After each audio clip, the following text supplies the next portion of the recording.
Ladies and gentlemen, hello. This is Halil İbrahim Sarıkaya from Voice of Turkey, and this is the Voice of Turkey's English language transmission broadcasting from Ankara in the 16-meter band between 12:30 13:30 UTC on 17620 kHz to Europe.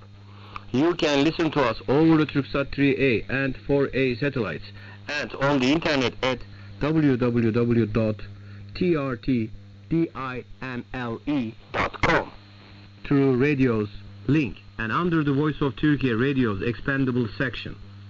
Our email address is englishdesk@trt.net.tr. Following the news, the Voice of Turkey will present some music and some programs.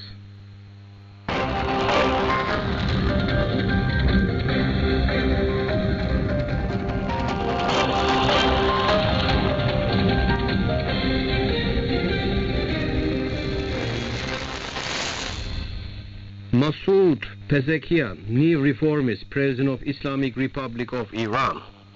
A lesser-known Iranian parliamentarian who previously served as a health minister has been elected the president of the Islamic Republic of Iran in a stunning turn of events. Masoud Pezeshkian defeated his conservative opponent Saeed Jalili, the former lead nuclear negotiator and head of the top security body, by a margin of 2.7 million votes in results announced early Saturday. Pezeshkian pocketed 16,384,403 votes out of 13,530,157 counted. Jalili had settled for 13,538,179 votes in Friday's runoff election, which saw a higher turnout than the previous round. Before the runoff, Pezeshkian stunningly raced past his more prominent opponents in the snap presidential election last Friday, receiving the highest number of votes. The reformist candidate received 10.4 million votes out of 24.5 million in the June 28 election, more than Jalili and Parliament Speaker Mohammad Bagher Kalibaf. A relatively low-profile political figure, Pezeshkian served as health minister in the government of Mohammad Khatami between 2001 and 2005 and has represented the northwestern city of Tabriz in the Iranian parliament since 2008. A cardiologist by practice, Pezeshkian previously headed the Tabriz University of Medical Science, one of the leading medical institutions in northern Iran. His two previous unsuccessful bids for the presidency came in 2013 and 2021 respectively. In 2013, he withdrew from the presidential race in the later stage in favor of former President Hashemi Rafsanjani in 2021.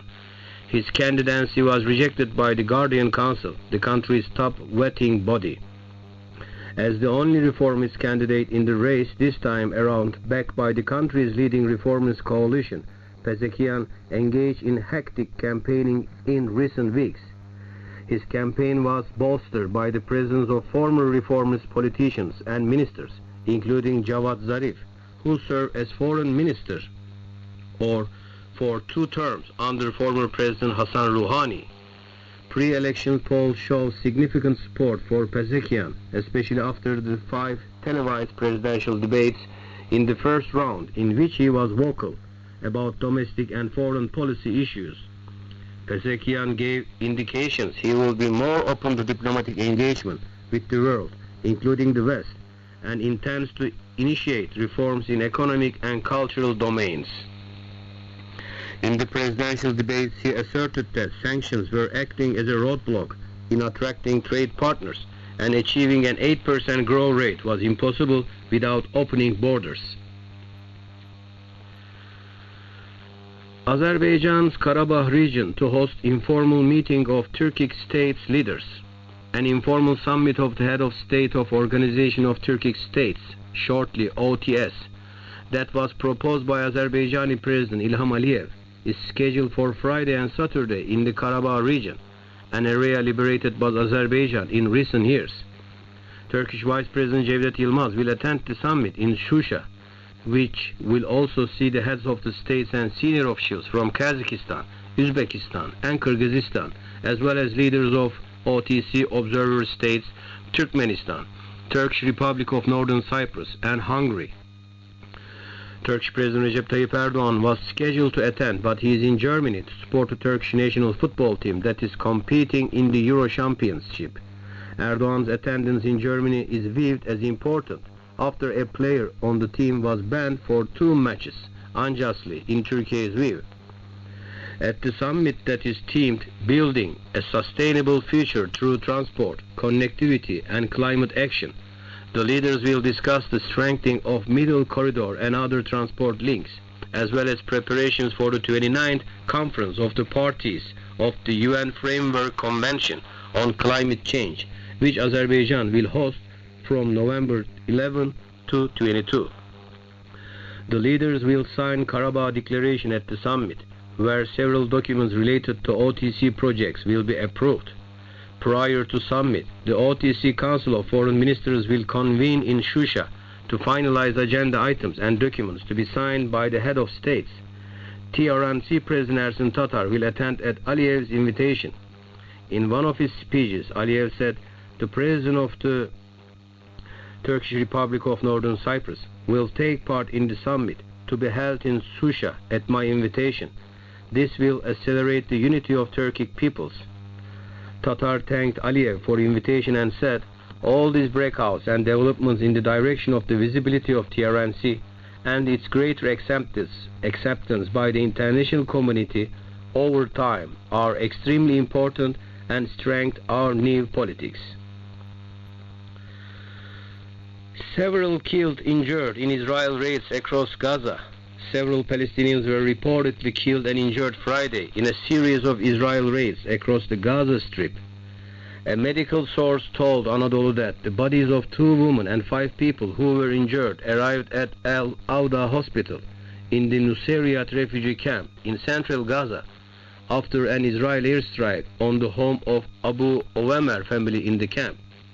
The army continued shelling by Shishio neighborhood in the eastern Gaza city, leaving large-scale damage in the residential area, field sources told Anadolu Agency. A medical source in the Nasser hospital in Han Yunus in northern Gaza Strip told Anadolu that 1 person was killed and several who were injured arrived at the hospital after an Israeli airstrike on Bani Suhayliya area in eastern Han Yunus. A Palestinian was killed in Rafah by Israel fire while participating in securing humanitarian aid trucks passing through the eastern area of the city, according to field and medical sources. Workers securing aid trucks, along with police personnel, have been targeted several times by the Israeli army that have killed dozens of aid workers. Turkish Football Federation chief condemns UEFA's penalty to Turkish player for his grey wolf gesture.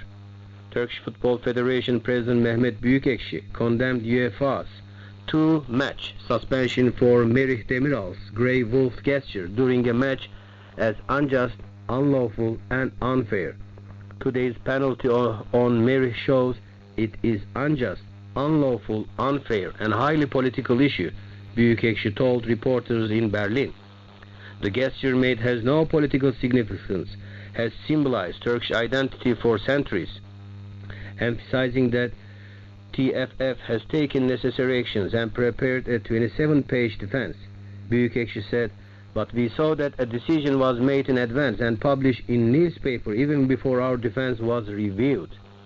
Regarding a 27-page defense will take hours. Hopefully tomorrow our players will give the best response on the field against the Netherlands at Berlin Olympic Stadium," he said. "The entire Turkish nation is standing up right now.